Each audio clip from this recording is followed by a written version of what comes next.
Hi everyone, welcome back to Anba learning. ಇವತ್ತಿನ ವಿಡಿಯೋದಲ್ಲಿ ನಾವು 8th ಸ್ಟ್ಯಾಂಡರ್ಡ್ನ ಚಾಪ್ಟರ್ 5 ಸನಾತನ ಧರ್ಮದ ಬಗ್ಗೆ ಡಿಸ್ಕಸ್ ಮಾಡೋಣ. ಏನಪ್ಪ ಇದು ಸನಾತನ ಧರ್ಮ? ಯಾವುದಿದು? ಎಲ್ಲವೂ ನಾವು ಕೇಳೇ ಇಲ್ವಲ್ಲ ಅಂತ ಅನ್ಕೋತೀವಲ್ಲ.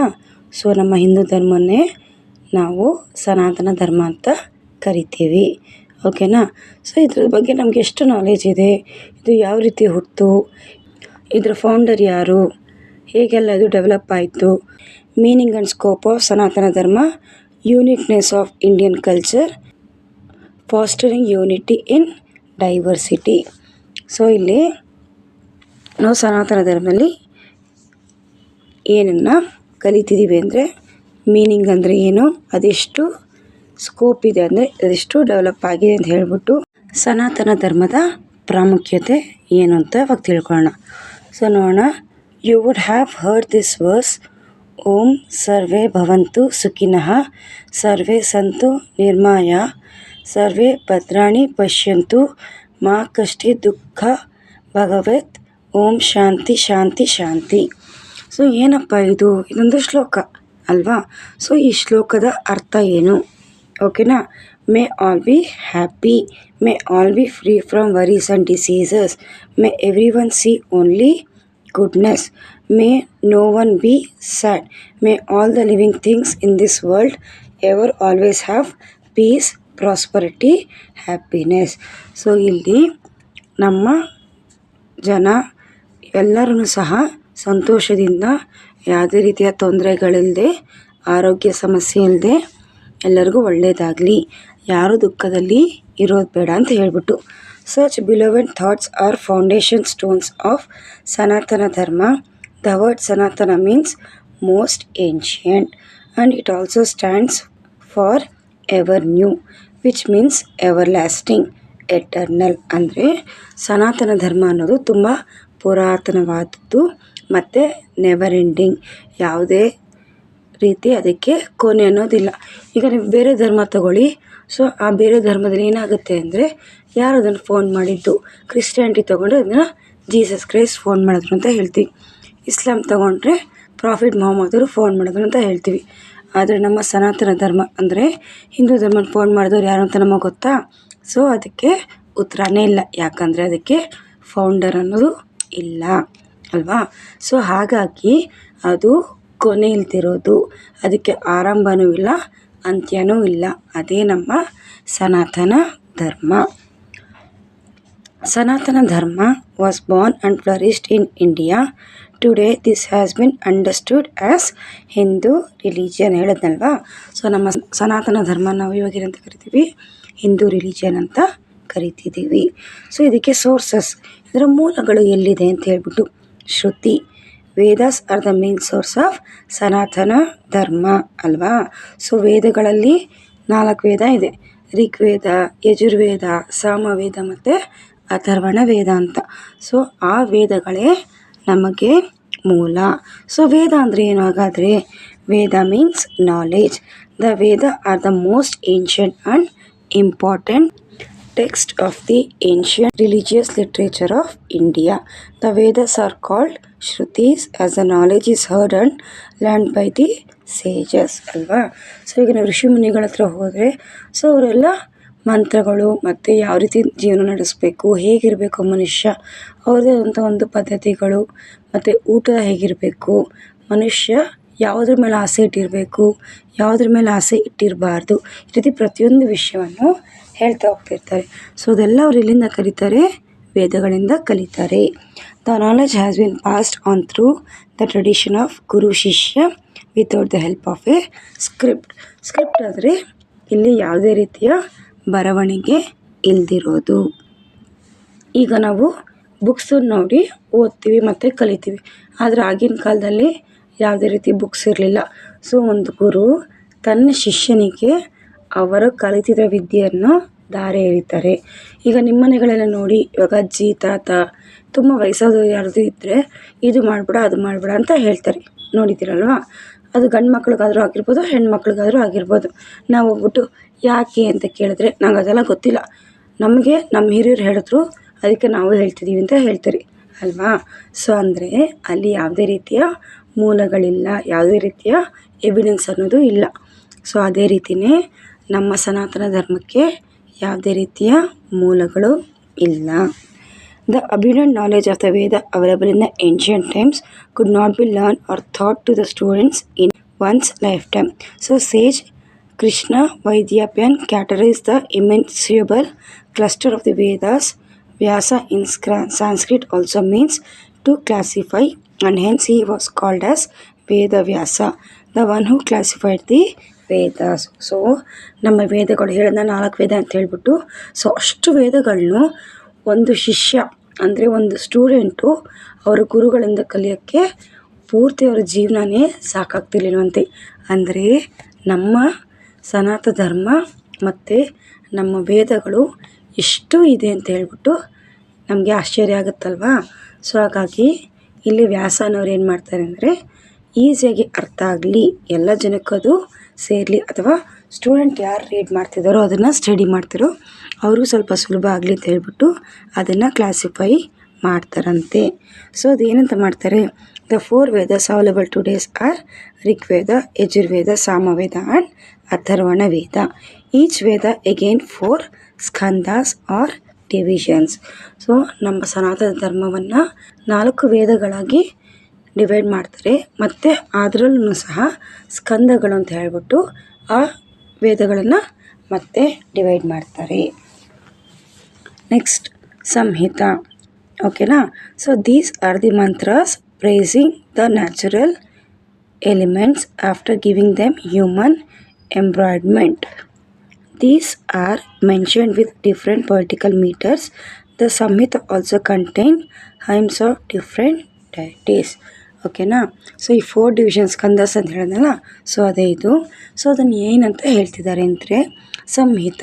ಸೊ ಈ ಸಂಹಿತ ಅಂದರೆ ಏನಿರುತ್ತೆ, ಇದರಲ್ಲಿ ನಾವು ಮಂತ್ರಗಳ ಮೂಲಕ ನ್ಯಾಚುರಲ್ ಎಲಿಮೆಂಟ್ಸ್ನ, ಯಾವುದು ನ್ಯಾಚುರಲ್ ಎಲಿಮೆಂಟ್ಸ್, ಪಂಚಭೂತಗಳಂತ ಕರಿತೀವಿ ಅಲ್ವಾ. ಆಕಾಶ, ಭೂಮಿ, ಗಾಳಿ, ನೀರು, ಬೆಂಕಿ. ಸೊ ಇದು ಪಂಚಭೂತಗಳು. ಸೊ ಅದೇ ಎಟರ್ನಲ್ ಎಲಿಮೆಂಟ್ಸ್.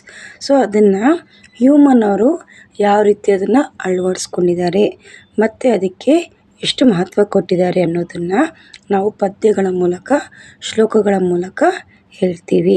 ಅದಕ್ಕೆ ಒಂದೊಂದು ದೇವರ ಹೆಸರನ್ನು ಸಹ ಕೊಡ್ತೀವಿ ಅಲ್ವಾ. ಸೊ ಅದನ್ನು ಹೇಳ್ತೀವಿ ಸಂಹಿತ ಅಂತ ಕರಿತೀವಿ. ನೆಕ್ಸ್ಟ್ ಬ್ರಾಹ್ಮಣ. It is a part of the Vedas which deals with the ritualistic method of performing the yagnas. It is mostly written in the form of prose. So ಇವಾಗ ನಮ್ಮ ಮನೆಗಳಲ್ಲಿ ಅದು ಪೂಜೆ ಮಾಡಬೇಕಾದ್ರೆ ಹೋಮ ಹವನ ಮಾಡಿಸ್ತೀವಿ. ಸೊ ಅಲ್ವಾ, ಅದಕ್ಕೆ ಪುರೋಹಿತರೇ ಬೇಕು ಅಥವಾ ಬ್ರಾಹ್ಮಣರೇ ಬೇಕು. ಸೊ ಹಾಗೆ ಮಾಡೋರು ನಾವೇನಂತ ಕರಿತೀವಿ, ಬ್ರಾಹ್ಮಣ ಅಂತ ಕರಿತೀವಿ. ಸೊ ಅವರು ಸಹ ಮಂತ್ರಗಳನ್ನ ಪದ್ಯದ ರೂಪದಲ್ಲಿ ಅಥವಾ ಅಷ್ಟೋತ್ತರಗಳ ರೂಪದಲ್ಲಿ ಹೇಳ್ತಾರೆ. Next, Aryanka. It is a part of the Vedas which gives interpretation of the stotras and yajnas. So ಇಲ್ಲಿ ಆರ್ಯಾಂಕ ಅಂದರೆ ವೇದಗಳಲ್ಲಿ ಯಾವ ರೀತಿ ಮಾಡಬೇಕು, ಹೇಗೆ ಮಾಡಬೇಕು, ಮತ್ತು ಅದಕ್ಕೆ ಸ್ತೋತ್ರಗಳೇನು, ಯಾವ ರೀತಿ ಯಜ್ಞ ಮಾಡಬೇಕು ಅಂದರೆ ಹೋಮ ಹವನ ಮಾಡಬೇಕು. ಸೊ ಇವಾಗ ಗಣೇಶ ಹೋಮ ಬೇರೆ ಥರ ಇರುತ್ತೆ. ಗೃಹ ಪ್ರವೇಶಕ್ಕೆ ನಾವು ಬೇರೆಗಳ ಹೋಮ ಮಾಡಿಸ್ತೀವಿ, ಮಗು ಹುಟ್ಟಿದಾಗ ಬೇರೆ ಹೋಮ ಮಾಡಿಸ್ತೀವಿ ಅಲ್ವಾ. ಮತ್ತು ನವಗ್ರಹ ಹೋಮ, ಶಾಂತಿ ಹೋಮ ಮಾಡಿಸ್ತೀವಿ, ಮೃತ್ಯುಂಜಯ ಹೋಮ ಅಂತ ಮಾಡಿಸ್ತೀವಿ. ಸೊ ಹಾಗಾಗಿ ಅದಕ್ಕೆ ಯಾವ ರೀತಿ ಮಂತ್ರಗಳು, ಸ್ತೋತ್ರಗಳು ಹೇಳಬೇಕು ಅಂತ ಹೇಳ್ತಾರೆ. ಮತ್ತು Upanishad. They are the philosophical discussion between the guru shishya about the creator of the universe and existence of the human beings. Philosophically ಅಂದರೆ ಒಂದು ತತ್ವದ ರೂಪದಲ್ಲಿ ಗುರು ಶಿಷ್ಯರ ನಡುವಿನ ಮಾತುಕತೆ. ನಮ್ಮ ಹುಟ್ಟಿಗೆ ಕಾರಣ ಯಾರು, ಹೂ ಇಸ್ ದ ಕ್ರಿಯೇಟರ್, ಮತ್ತು ನಮ್ಮ ಭೂಮಿ ಯಾವ ರೀತಿ ಕ್ರಿಯೇಟ್ ಆಯಿತು, ಮತ್ತು ಮನುಷ್ಯನ ಲೈಫು ಯಾವ ರೀತಿ ಎಕ್ಸಿಟ್ ಆಗುತ್ತೆ. ಸೊ ಅದೆಲ್ಲ ನಾವಿಲ್ಲಿ ಕರಿತೀವಿ ಉಪನಿಷತ್ನಲ್ಲಿ ಕಲಿತೀವಿ. The Upanishad have a special importance amongst the 4 parts of the Vedas. In Samhitas Brahmana and Aranyaka give importance to karma. Upanishad how are concern with the knowledge. So ಏನಪ್ಪ ಇದು ಕರ್ಮ, ಮನೇಲೂ ಬೈತಿರ್ತಾರಲ್ವಾ, ಅಯ್ಯೋ ಏನು ಕರ್ಮ ಮಾಡಿದ್ನಪ್ಪ ಅಂತ ಬೈತಾರೆ ಅಲ್ವಾ. ಸೊ ಕರ್ಮ ಅಂದರೆ ಏನು ಅಂತಿಲ್ಲ, ಅದರ ಸಿಂಪಲ್ ಮೀನಿಂಗ್ ಬಂದ್ಬಿಟ್ಟು ಕೆಲಸ. ನಾವೇನು ಕೆಲಸ ಮಾಡಿದ್ವಿ, ಹೋದ ಜನ್ಮದಲ್ಲಿ ಏನು ಕೆಲಸ ಮಾಡಿದ್ವೋ, ಸೊ ಅದು ನಮ್ಗೆ ಈ ಜನ್ಮದಲ್ಲಿ ಕಾಡ್ತಿದೆ ಅಂತ ಹೇಳ್ತಾರೆ. ಸೊ ಕರ್ಮ ಅಂದ್ರೇನು, ಕೆಲಸ ಅಥವಾ ಕಾರ್ಯ ಅಂತ ಹೇಳ್ತೀವಿ. ಓಕೆನಾ. ಸೊ ಇಲ್ಲಿ ಸಂಹಿತ ಬ್ರಾಹ್ಮಣ ಮತ್ತು ಆರ್ಯಾಂಕಗಳು ಮನುಷ್ಯ ಯಾವ ಜನ್ಮದಲ್ಲಿ ಯಾವ ಕೆಲಸ ಮಾಡಿದ್ನೋ ಅದನ್ನು ಹೇಳುತ್ತೆ. ಉಪನಿಷತ್ತು ಅದಕ್ಕೆ ತಕ್ಕನಂತಹ ಬುದ್ಧಿಯನ್ನು ಕೊಡುತ್ತೆ. It removes the ignorance of man and propounds true other worldly knowledge. For example this shloka from Brihadaranyaka ಉಪನಿಷದಿಂದ ಒಂದು ಶ್ಲೋಕವನ್ನು ಕೊಟ್ಟಿದ್ದಾರೆ. ಸೊ ಅದೇನು ಅಂತ ನೋಡೋಣ. ಓಂ ಅಸತೋಮ ಸದ್ಗಮಯ ತಮಸೋಮ ಜ್ಯೋತಿರ್ಗಮಯ ಮೃತ್ಯೋರ್ಮ ಅಮೃತಂ ಗಮಯ. ಓಂ ಶಾಂತಿ ಶಾಂತಿ ಶಾಂತಿ ಅಲ್ವಾ. ಸೊ ನಮಗೆ ಇಲ್ಲಿ ಏನು ಹೇಳ್ತಿದ್ದಾರೆ ಈ ಮೆಸೇಜಲ್ಲಿ ಅಂದರೆ, the message of this noble thoughtful prayer is lead from ignorance of truth, from darkness to light, from death to immorality. Om peace peace peace ಅಂದರೆ ನಾವು ಮಾಡೋ ಪ್ರತಿಯೊಂದು ಕೆಲಸನೂ ನಮ್ಮನ್ನು ಅಂದರೆ ಮನುಷ್ಯನನ್ನು ಕತ್ತಲಿಂದ ಬೆಳಕಿನೆಡೆಗೆ ಕರೆದುಕೊಂಡು ಹೋಗುತ್ತೆ ಅಲ್ವಾ. ಮತ್ತು ಮನುಷ್ಯ ತನ್ನ ಲೈಫ್ ಸೈಕಲಿಂದ ಅವನು ಮುಕ್ತಿ ಆಗಬೇಕು, ಅವನಿಗೆ ಸ್ಯಾಲ್ವೇಷನ್ ಸಿಗಬೇಕು, ಮತ್ತು ಅವನಿಗೆ ಜೀವನದಲ್ಲಿ ಶಾಂತಿ ಮತ್ತು ನೆಮ್ಮದಿ ಇರಬೇಕು. This prayer is a great thought and desire to create a life beyond all narrow mindedness. So ಇಲ್ಲಿ ಎಲ್ಲವನ್ನು ಮೀರಿ ಅವನು ತನ್ನ ಲೈಫನ್ನು ಯಾವ ರೀತಿ ನೋಡ್ಕೋಬೇಕು, ಯಾವ ರೀತಿ ಅವನ ಲೈಫ್ನ ಲೀಡ್ ಮಾಡಬೇಕು ಅಂತ ಹೇಳ್ತಾರೆ. Next Smritis. Smriti means that which is remembered. These works of the post Vedic period are called Smriti because they are reminiscent of the Vedas and Upanishads. So ಇಲ್ಲಿ ಸ್ಮೃತಿ ಅಂದ್ರೇನು, ನಾವು ಎಷ್ಟು ಜ್ಞಾಪಕ ಇಟ್ಕೋತೀವಿ. ಶ್ರುತಿ ಅಂದ್ರೇನು, ನಾಲೆಜ್. ಸ್ಮೃತಿ ಅಂದರೆ ಜ್ಞಾಪಕ. ಸೊ ನಾವು ಓದಿದೆಲ್ಲ ಜ್ಞಾಪಕ ಇರಲ್ಲ, ಸೊ ಅದಕ್ಕೆ ನಾವೆಂತ ಕರಿತೀವಿ, ಸ್ಮೃತಿ ಅಂತ ಕರಿತೀವಿ. ಎಲ್ಲಿಂದ ಸ್ಟಾರ್ಟ್ ಆಗತ್ತಿದು, ಪೋಸ್ಟ್ ವೇದಿಕ್ ಪೀರಿಯಡಿಂದ ಸ್ಟಾರ್ಟ್ ಆಗುತ್ತೆ. ಪೋಸ್ಟ್ ವೇದಿಕ್ ಪೀರಿಯಡ್ ಯಾವಾಗ ಸ್ಟಾರ್ಟ್ ಆಯಿತು, ಋಗ್ವೇದ ಪೀರಿಯಡ್ನ ನಾವು ಪ್ರಿವೇದಿಕ್ ಪೀರಿಯಡ್ ಅಂತಲೂ, ಋಗ್ವೇದ ಆದಮೇಲೆ ಯಜುರ್ವೇದ, ಸಾಮವೇದ, ಅಥರ್ವಣ ವೇದ ಆ ಪೀರಿಯಡ್ ಏನಿರುತ್ತೋ ಅದನ್ನು ನಾವು ಪೋಸ್ಟ್ ವೇದಿಕ್ ಪೀರಿಯಡ್ ಅಂತಲೂ ಕರಿತೀವಿ. So these are also called Dharma Sutras, manual on dharma, because they give rules of everyday life, the rules to lead worldly life, it ethics and etiquette and the rule of good character and conduct. So ಇಲ್ಲಿ post Vedic ಪೀರಿಯಡಲ್ಲಿ ಏನು ಹೇಳ್ತಾರೆ ಅಂದರೆ, ಮನುಷ್ಯನ ಜೀವನ ಯಾವ ರೀತಿ ಕ್ರಮಬದ್ಧವಾಗಿ ಅಂದರೆ ಸಿಸ್ಟಮ್ಯಾಟಿಕ್ ಆಗಿ ಇರಬೇಕು, ಹೇಗೆಲ್ಲ ಅವನು ಜೀವನ ಮಾಡಬೇಕು, ಹುಟ್ಟಿದ್ರೆ ಏನು ಕ್ರಮ, ಸತ್ತರೆ ಏನು ಕ್ರಮ, ಓಕೆನಾ, ಮದುವೆನಲ್ಲಿ ಏನು ಕ್ರಮ, ಈ ರೀತಿ ಪ್ರತಿಯೊಂದಕ್ಕೂ ಒಂದು ಸಿಸ್ಟಮ್ಯಾಟಿಕ್ ಮ್ಯಾನರಲ್ಲಿ ಜೀವನವನ್ನು ನಡೆಸೋದು. Though there is 8 Smritis, the most ancient influence among them are Manusmriti. Although it has been reversed as a doctrinal text of the Sanatana Dharma for nearly 2000 years, no one today would ever accept the hierarchical worldview it advocates. Rather, our constitution is the highly regarded foundational text of our social outlook. So ಇಲ್ಲಿ ಸ್ಮೃತಿ ಎಷ್ಟಿದೆ, 8 ಸ್ಮೃತಿ ಇದೆ. ಅದರಲ್ಲಿ ಮನುಸ್ಮೃತಿ ಬಂದ್ಬಿಟ್ಟು ತುಂಬ important. So ಅದರಲ್ಲಿ ಇರೋದನ್ನು ಕೆಲವೊಬ್ಬರು ಸರಿ ಅಥವಾ ಕೆಲವೊಬ್ಬರು ತಪ್ಪು ಅಂತ ಹೇಳ್ಬೋದು. ಬಟ್ ಆದರೆ ನಮ್ಮ ಕಾನೂನು ಕಾನ್ಸ್ಟಿಟ್ಯೂಷನ್ ಅದನ್ನು ಫಂಡಮೆಂಟಲ್ ಟೆಕ್ಸ್ಟ್ ಆಗಿ ತಗೊಂಡಿದೆ. ಟ್ರೆಡಿಷ್ನಲಿ ಅಲಾಂಗ್ ವಿತ್ ಧರ್ಮ ಸ್ಮೃತಿ, ದ ಸ್ಮೃತೀಸ್ ಕಾರ್ಪಸ್ ಆಲ್ಸೋ ಇನ್ಕ್ಲೂಡೆಡ್ ವೇದಾಂಗ, ಪುರಾಣ, ಇತಿಹಾಸ ಆ್ಯಂಡ್ ದರ್ಶನಾಸ್. ಸೊ ಇಲ್ಲಿ ವೇದಾಂಗ, ಪುರಾಣ, ಇತಿಹಾಸ ಮತ್ತು ದರ್ಶನಸ್ನ ಸ್ಮೃತಿನಲ್ಲಿ ಸೇರಿಸ್ಕೋತಾರೆ. ಸೊ ನೆಕ್ಸ್ಟ್ ಈಗ ವೇದಾಂಗಾಸ್ ಅಂದರೆ ಏನಂತ ನೋಡೋಣ. Vedangas are the auxiliary discipline to understand the Vedas, it pronunciation and practice. ಸ್ವಲ್ಪ ವೇದಗಳನ್ನ ಹೇಳ್ತೀವಿ, ಓಕೆನಾ, ಬಟ್ ಪ್ರೊನೌನ್ಸಿಯೇಷನ್ ಕರೆಕ್ಟಾಗಿರುತ್ತಾ, ಒಂದು ಮಂತ್ರಗಳನ್ನ ನಾವು ಕರೆಕ್ಟಾಗಿ ಹೇಳೋಕ್ಕೆ ತುಂಬ ಕಷ್ಟಪಡ್ತೀವಿ. ಸೊ ಅದನ್ನು ಯಾವ ರೀತಿ ಪ್ರೊನೌನ್ಸ್ ಮಾಡಬೇಕು ಅನ್ನೋದನ್ನು ಯಾವುದು ಹೇಳುತ್ತೆ, ವೇದಾಂಗಗಳು ಹೇಳುತ್ತೆ. They are Shiksha, that is phonetics, Chandas, prosody, Vyakarana, grammar, ನಿಕೃತ, ಎಟಮಾಲಜಿ, ಜ್ಯೋತಿಷ್ಯ, astrology, and kalpa, religious practices. All Vedangas have the tradition and history of teachers and thought.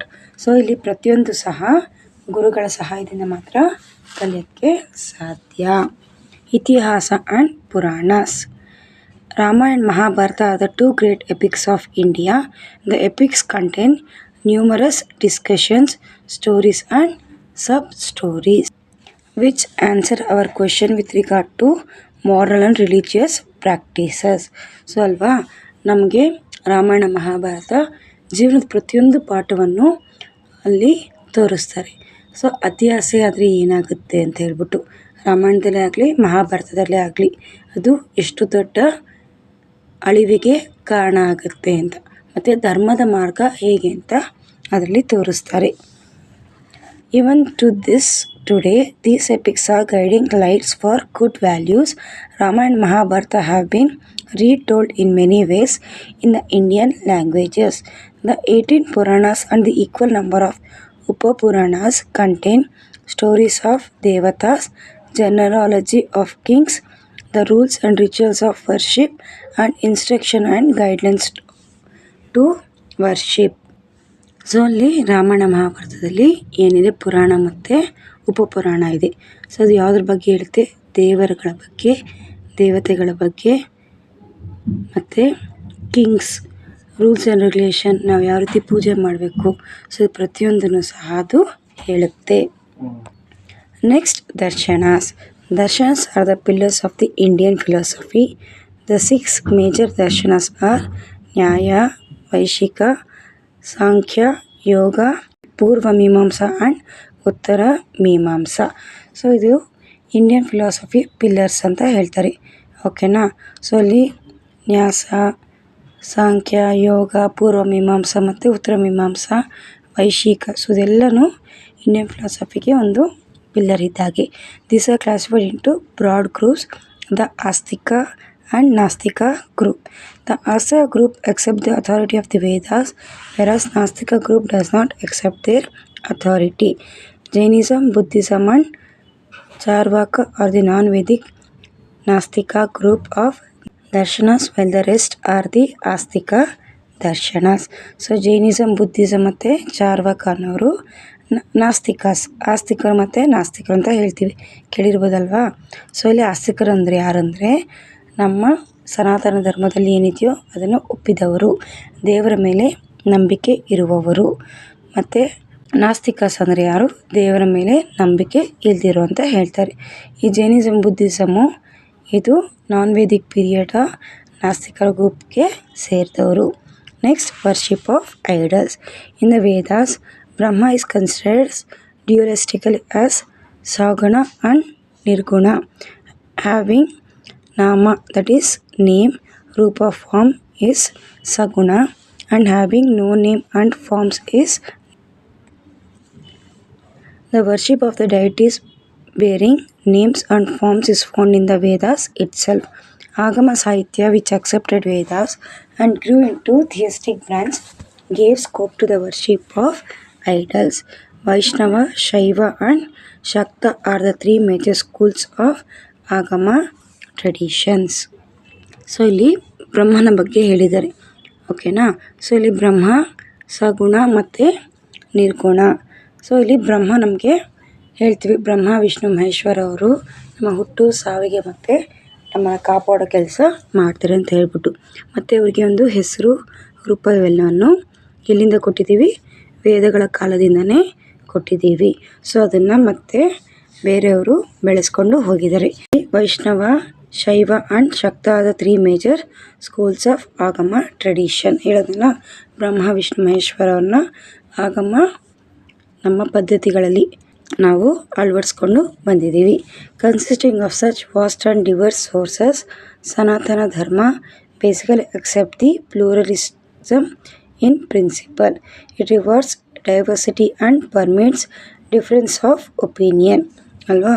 So ನಮ್ಮ ಧರ್ಮದಲ್ಲಿ ನಾವು ತುಂಬ ಬೇರೆ ಬೇರೆ ಒಪಿನಿಯನ್ನ ನೋಡ್ಬೋದು. ಅನು ಭದ್ರಃ ಕ್ರಾವಂತು ಯಂತು ವಿಶ್ವಾತ್, a Vedic chant which means let good things flow to us from all sides of the universe is the main aim of ಸನಾತನ ಧರ್ಮ. ಅಂದರೆ ಪ್ರಪಂಚದಲ್ಲಿ ಎಷ್ಟೇ ಒಳ್ಳೆಯದಿರಲಿ, ಸೊ ಎಲ್ಲವನ್ನು ಸನಾತನ ಧರ್ಮಕ್ಕೆ ಬರಲಿ ಅಂತ ಹೇಳ್ಬಿಟ್ಟು. ಈಗ ನಮಗೆ ಹಿರಿಯರ ಆಶೀರ್ವಾದ ಮಾಡಬೇಕಾದ್ರೂ ಪ್ರಪಂಚದಲ್ಲಿ ಎಲ್ಲ ಸುಖಗಳು ನಿಮಗೆ ಸಿಗಲಿ ಅಂತ ಆಶೀರ್ವಾದ ಮಾಡ್ತಾರೆ. ಸೊ ಅದೇ ಇಲ್ಲಿ ಓಕೆನಾ, ಎಲ್ಲವೂ ನಮಗೆ ಸಿಗಲಿ ಅಂತ ಹೇಳ್ಬಿಟ್ಟು ಮನುಷ್ಯನಿಗೆ. The following words of Swami Vivekananda from his lecture on the last day of Chicago Parliament of Religious dated 27/9/1893 have always been and should be worth emulating for all religions. Help and fight, not fight. Assimilation and not destruction. Harmony and peace and not dissension. So ಇಲ್ಲಿ ಸ್ವಾಮಿ ವಿವೇಕಾನಂದ ಅವರು Chicago ಹೋಗಿದ್ರು religious ಮೀಟ್ಗೆ ಅಂತ ನಮಗೆ ಗೊತ್ತಿದೆ ಅಲ್ವಾ. So ಅಲ್ಲಿ ಹಿಂದೂ ಧರ್ಮವನ್ನು ಎತ್ತಿ ಒಂದು ಸ್ಥಾನಕ್ಕೆ ನಿಲ್ಲಿಸ್ತಾರಂತೆ. ಮತ್ತು ಅದರಲ್ಲಿ ಅವ್ರೇನು ಹೇಳಿದ್ದಾರೆ ಅಂದರೆ, ನಾವು ಒಬ್ಬರು ಮತ್ತು ಇನ್ನೊಬ್ಬರಿಗೆ ಸಹಾಯ ಮಾಡೋಣ, ಅಲ್ಲಿ ಜಗಳ ಆಗೋದು ಬೇಡ, ಮತ್ತು ಕಟ್ಟುವ ಕೆಲಸ ಮಾಡೋಣ. ದೇಶ ಕಟ್ಟುವುದು, ಜನರನ್ನು ಒಂದು ಒಳ್ಳೆಯ ಸ್ಥಾನಕ್ಕೆ ಅವನ್ನ ಏರಿಸುವುದು ಮಾಡೋಣ, ಯಾರನ್ನು ಅಳಿಸುವಂಥ ಕೆಲಸ ಮಾಡೋದು ಬೇಡ. ಮತ್ತು ನಮ್ಮಲ್ಲಿ ಒಂದು ಸಮಾನತೆ, ಶಾಂತಿ ಎಲ್ಲವನ್ನು ಕಾಪಾಡೋಣ, ಅಲ್ಲಿ ಯಾವುದೇ ರೀತಿಯಂಥ ಕಲಹಗಳು ಬೇಡ. ಈ ವಿಡಿಯೋನ ಇಷ್ಟ ಆದರೆ ಯಾರಿಗೆ ನೀಡಿದೆಯೋ ದಯವಿಟ್ಟು ಅವ್ರಿಗೆ ಶೇರ್ ಮಾಡಿ. ನಮ್ಮ ಕಲೆ ಸಹಾಯ ನಾವು ಮಾಡೋಣ, ನಾವು ಕಲಿಯೋಣ, ಬೇರೆಯವ್ರಿಗೂ ಕಲಿಸೋಣ, ನಾವು ಬೆಳೆಯೋಣ, ಎಲ್ಲರನ್ನೂ ಬೆಳೆಸೋಣ. ಇನ್ನೂ ಯಾರು ಚಾನಲ್ಗೆ ಸಬ್ಸ್ಕ್ರೈಬ್ ಆಗದೆ ನೋಡ್ತಿದ್ದೀರೋ ದಯವಿಟ್ಟು ಸಬ್ಸ್ಕ್ರೈಬ್ ಮಾಡ್ಕೊಳ್ಳಿ. Thank you.